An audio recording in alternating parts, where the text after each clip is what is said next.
O Hora de Agir desta semana vem até à Ria de Aveiro para falar das pradarias marinhas e da importância da sua conservação.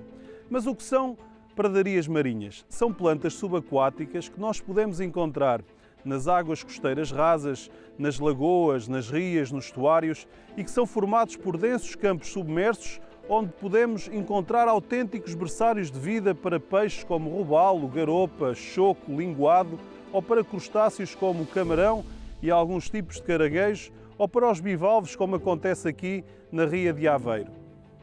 Mas as atividades humanas estão a agredir as pradarias marinhas e estão a colocar em risco este importante ecossistema. E as agressões vêm em diversas frentes, das dragagens que são necessárias para a navegabilidade dos barcos, da poluição industrial, do esgoto maltratado que coloca em causa a qualidade da água, deteriora a água e isso faz com que a saúde das plantas seja afetada, da pesca, onde muitas vezes as redes e as âncoras danificam as plantas, das espécies invasoras como a alga vermelha, que é também uma ameaça a este ecossistema, e das alterações climáticas, onde águas mais quentes fazem com que seja mais difícil a dissolução do oxigênio e está também a colocar em risco as pradarias marinhas. Mas nesta Hora de Agir vamos falar novamente sobre soluções de como proteger as pradarias marinhas, como é que nós vamos conseguir avançar com uma pesca mais sustentável, reduzir a poluição nas zonas costeiras e criarmos mais áreas protegidas.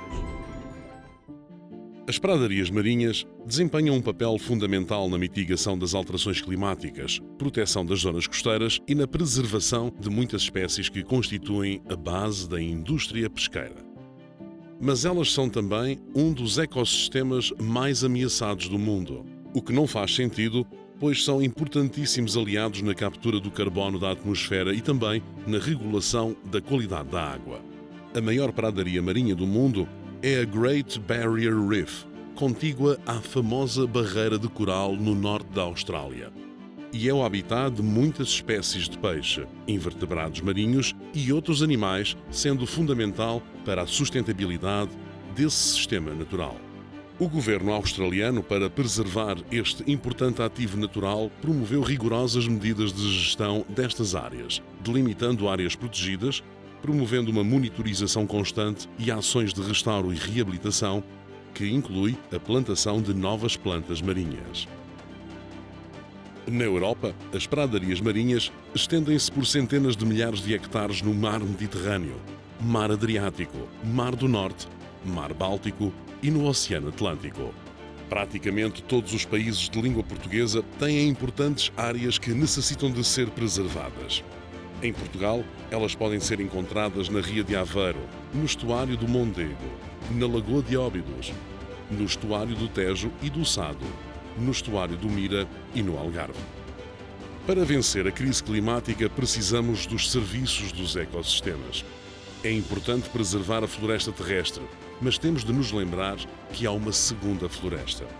Não pode ser longe da vista, longe do coração, porque bem perto de nós, nestas águas costeiras, vivem as florestas marinhas que precisam de ser preservadas. Elas podem captar 30 vezes mais dióxido de carbono do que as florestas terrestres. São berçários da vida marinha e também precisam, e muito, do nosso cuidado.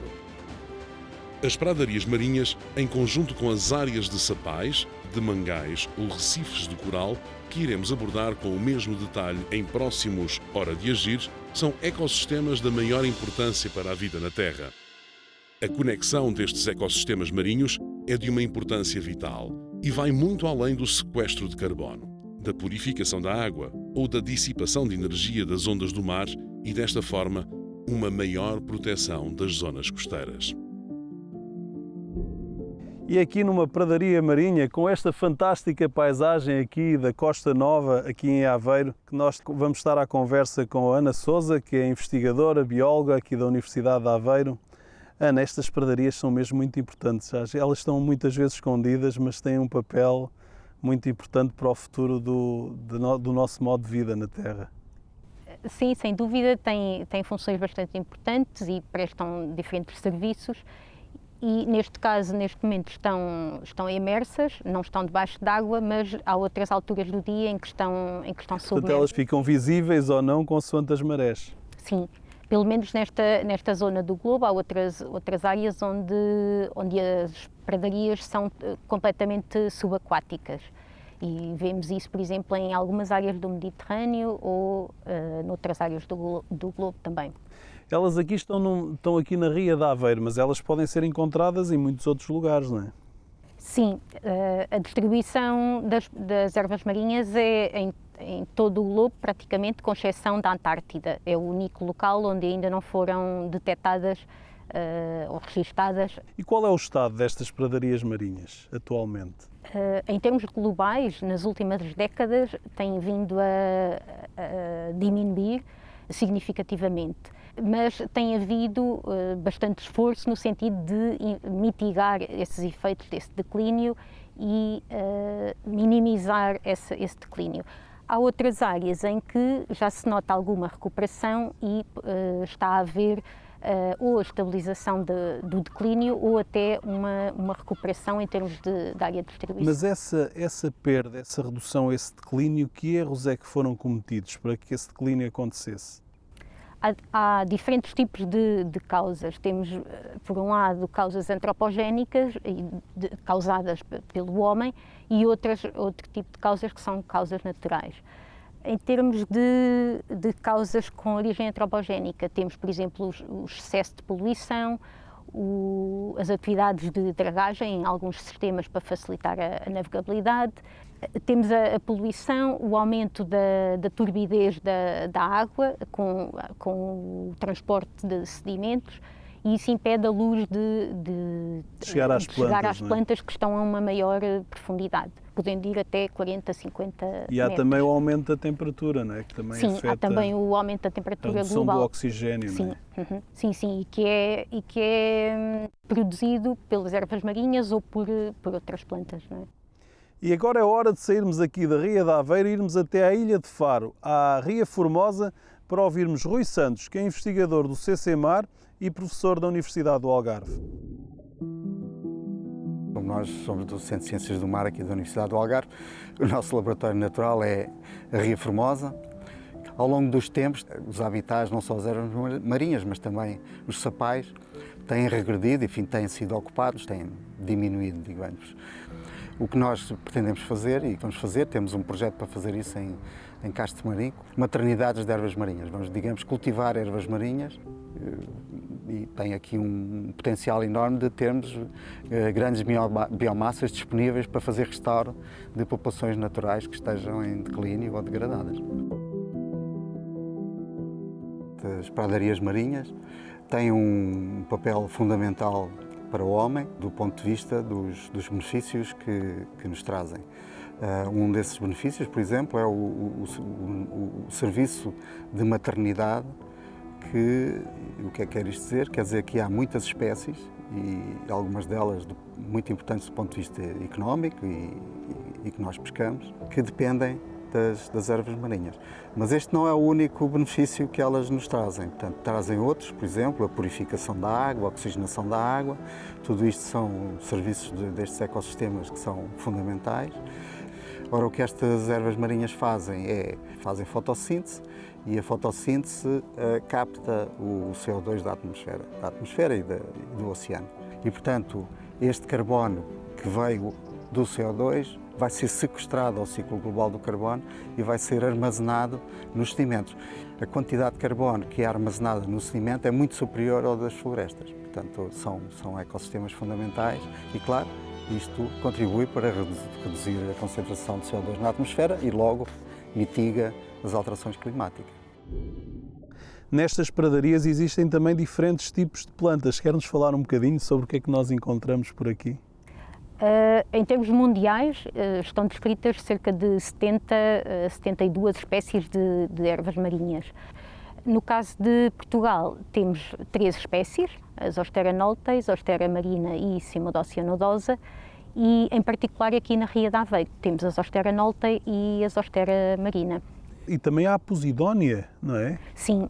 Essa está mais no Mediterrâneo e que é uma planta muito importante. Sim, consegue, tal como as outras ervas marinhas, mas essa espécie tem uma maior capacidade de armazenar uma enorme quantidade de carbono no sedimento. a capacidade de sequestro de carbono é muito maior nestas áreas, não é? Sim, significativamente maior e aparentemente não seria expectável, não é? Porque a copa das árvores e o tronco das árvores tem muito maiores dimensões do que as ervas Então, marinhas. porquê é que isso acontece? O que se verifica é que o sedimento do solo nas florestas é muito mais oxigenado, então a decomposição é muito mais rápida, a decomposição dos troncos e das raízes. Enquanto que nestes habitats, como os sedimentos são inundados, a decomposição é bastante mais lenta e isso faz com que o carbono orgânico fique acumulado durante mais tempo, sem que seja depois libertado para a atmosfera e fica acumulado durante décadas, séculos ou até, no caso, por exemplo, da Posidónia oceânica, pode ficar durante milénios acumulado o carbono, caso estes habitats não sejam perturbados. O investimento que foi feito em Portugal nas últimas décadas naquilo que é o tratamento dos efluentes, do esgoto doméstico e também do industrial que vem das casas e das indústrias, terá contribuído para a manutenção deste ecossistema em muitos destes locais? Sim, com certeza, sim. Se bem que as pradarias marinhas têm alguma capacidade, as ervas marinhas têm alguma capacidade de tolerar alguns poluentes. Mas com certeza que melhora a qualidade de todo o sistema aquático. Uma pradaria tinha a capacidade de tratar o esgoto de 200 casas, não é? Dizem isto, 1 hectare. Não é? Sim, porque tem uma grande capacidade de absorver nutrientes e incorporá-lo na biomassa, na própria planta, nas folhas e nas raízes, sim. E nós agora vamos ouvir a Raquel Gaspar da Ocean Alive, uma organização que tem feito um importante trabalho no estuário do Sado, na conservação destas pradarias marinhas, e vamos ouvir também as pescadoras, que são uma parte fundamental também neste processo.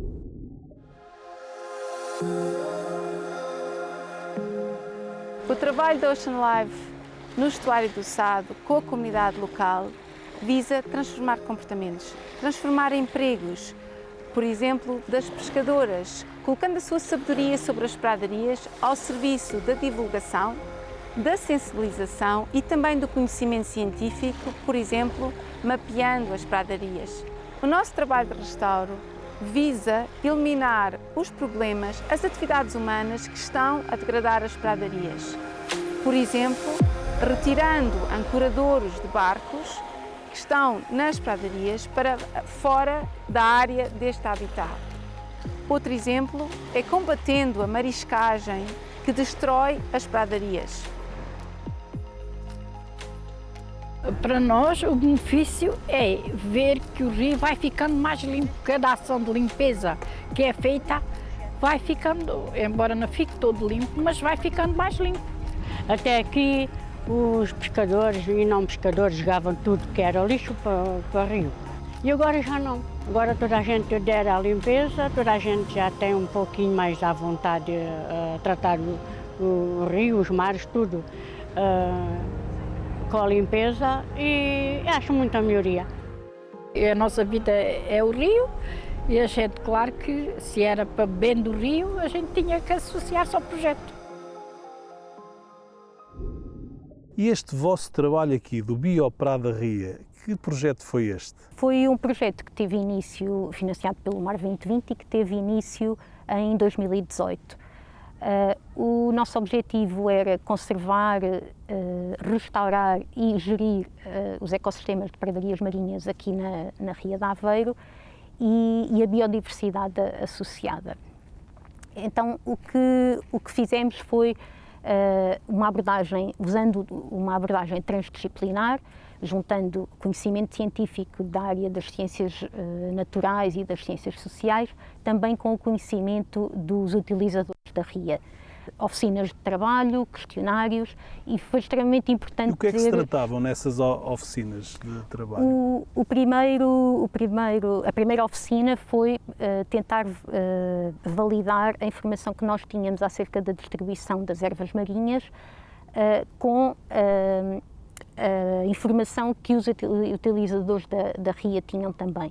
Na segunda oficina de trabalho, o nosso objetivo era ver quais as áreas de defeso para captura de determinadas espécies de bivalves e discutir com os mariscadores qual a opinião deles, quais as áreas ou a época do ano em que poderiam ser alteradas e ver... Portanto, foi um trabalho conjunto, um trabalho de grupo. Exatamente, sim. Agora, no final do projeto, o que nós pretendemos fazer é uma compilação de toda essa informação reunida, tanto no primeiro workshop como no segundo, e, além de publicar um artigo científico, pretendemos fazer um relatório e um livro em que incorporaremos toda a informação reunida com linguagem não técnica para que seja acessível a todo o tipo de Mas já há ações, já há, digamos, um conjunto de medidas que resultam desse projeto que precisam de ser implementadas. Quais são as principais? Nomeadamente, agora em termos de restauro de pradarias, porque foi uma das... Portanto, vão ser plantadas novas espécies? Fizemos um trabalho de, primeiro, testar diferentes metodologias de transplante das espécies Austeranoltei. Depois de testarmos e aferirmos qual a metodologia de transplante mais eficaz para as ervas marinhas, implementámos uma solução baseada na natureza, uma outra medida de restauro em que aplicamos uma membrana e depois fazemos o transplante das ervas marinhas em cima dessa membrana. E o que se verifica é que a membrana que aplicamos impede a passagem desta poliqueta, desta minhoca marinha, para a zona das plantas e impede que elas sejam desenterradas.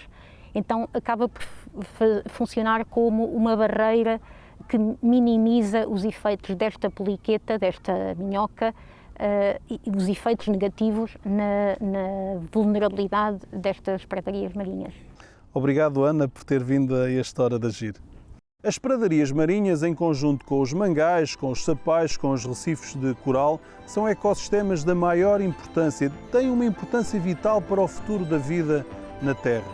A sua conexão é importante não só pelo serviço do ecossistema, como o sequestro do carbono, a purificação da água, mas também pela capacidade que elas têm de amortecer, de dissipar toda a energia das tempestades que vêm do mar, a energia das ondas do mar, que desta forma fazem com que as zonas costeiras estejam mais protegidas. As pradarias marinhas, pela proximidade que têm aos outros ecossistemas, têm também uma influência muito grande, muito importante. Por exemplo, os mangais, que são berçários de muitas espécies, elas depois podem sair e irem alimentar-se às pradarias que estão nas proximidades.